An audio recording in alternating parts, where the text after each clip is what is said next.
All right, people, Christmas and the holidays are right around the corner, and the good news is that Santa and his elves, who happen to look like President Biden and the Democrats, brought those of us on the nice list some early presents in the form of federal protections for civil liberties.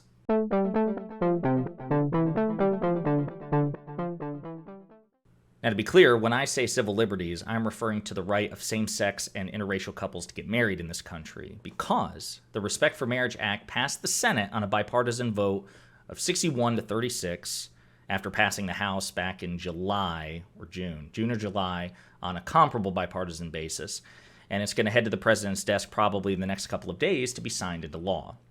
Now, this is huge in terms of legislatively codifying some Supreme Court decisions and the protections that they offer into law, but it's not quite a one-to-one, especially when it comes to same-sex marriage, and we'll get into that. But in terms of right now, in terms of the present, same-sex marriage and interracial marriage are protected by Supreme Court decisions. Now, same-sex marriage is protected by the 2015 decision, Obergefell v. Hodges, and interracial marriage is protected by the 1967 Supreme Court decision, Loving versus Virginia. Now, most of this video and most of the news about this is going to be about same-sex marriage because most political experts agree that same-sex marriage is more in jeopardy from conservatives in the Republican Party than interracial marriage. And again, we'll probably get into why. But anyway, Obergefell, the 2015 decision which protects gay marriage, says that every state, all 50 states, have to recognize same-sex marriage because of two clauses in the 14th Amendment, due process and equal protection.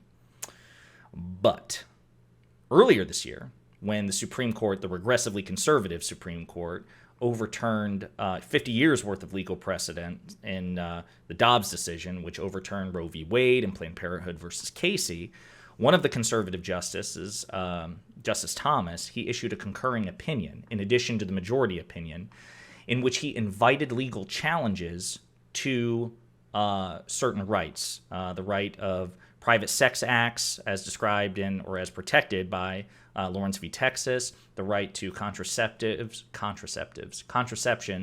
as in Griswold v. Connecticut, and the right to same-sex marriage as protected by Obergefell. Now, you'll note that even though, as I said in the beginning, that the Respect for Marriage Act protects interracial marriage in addition to same-sex marriage, interracial marriage was not on Justice Thomas's hit list in terms of Supreme Court cases that he invited conservatives to challenge. And that is, of course, because, conveniently enough, Justice Clarence Thomas is in an interracial marriage with Ginny Thomas. So, interesting that happens to be the one thing that's omitted.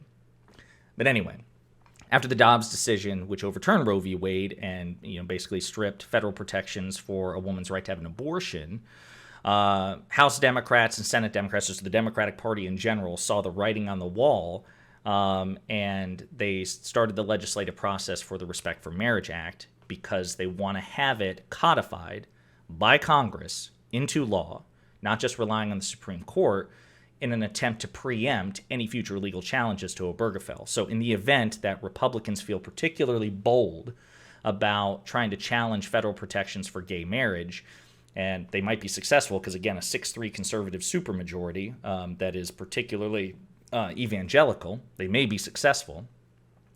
But the Respect for Marriage Act will ensure the bulk of federal protections are already written into law. So even if Obergefell happens to be struck down, most of Obergefell's protections will be protected now because of this.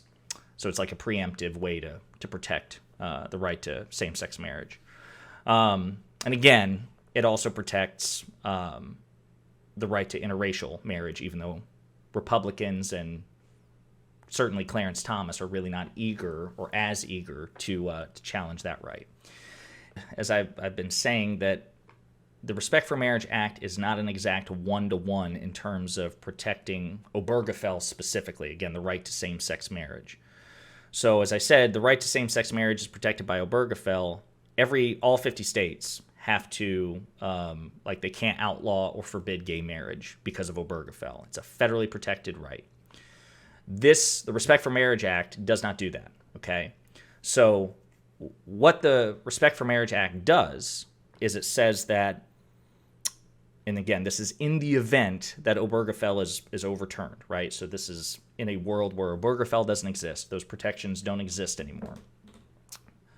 It says, the Respect for Marriage Act says, that a state which recognizes, or a state that doesn't recognize gay marriage, will have to recognize that marriage if the marriage is performed and the marriage license is issued in a state that does. So, for example, let's say Alabama doesn't recognize same-sex marriage.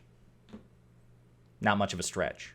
But let's say that you're a gay couple and you got married in New York. You were issued a marriage license in New York. Well, the Respect for Marriage Act says that Alabama has to recognize that. If you go to Alabama as a married couple and you were legally married in New York, Alabama has to recognize it. They can't just go, no, you're not married. They have to recognize it. Now, what it also does, and this is important too, is it basically gives wiggle room for nonprofit religious organizations, churches, to refuse to provide services and celebrations and facilities for any marriage. And again, I should clarify, the language of this bill, it doesn't just refer gay marriage or same-sex marriage. It's just marriage, period. It's a kind of blanket protection against, for, yes, heterosexual marriage, even though that'll never be challenged by anyone anywhere, same-sex marriage and interracial marriage, just marriage, period, okay? So if you're married in New York, Alabama has to recognize it and vice versa. But a church or a nonprofit religious institution, they don't have to do a ceremony. They don't have to lend you or lease you or rent you their facilities. They don't have to do any sort of celebration. They don't have to do anything like that. And that protection in the Respect for Marriage Act was crucial in getting the bipartisan support it needed to pass both the House, well, actually no, Democrats could have passed it, simple majority in the House, but getting it to clear the Senate because it passed, like I said, more than 60 votes in the Senate, which was crucial because otherwise it could have been filibustered, and probably would have, because there's still many religious conservatives in the Republican Party that seemingly have an issue with federally protecting the right to gay marriage. So anyway, as I said, crafted the legislation after Thomas suggested that the court reconsider Obergefell.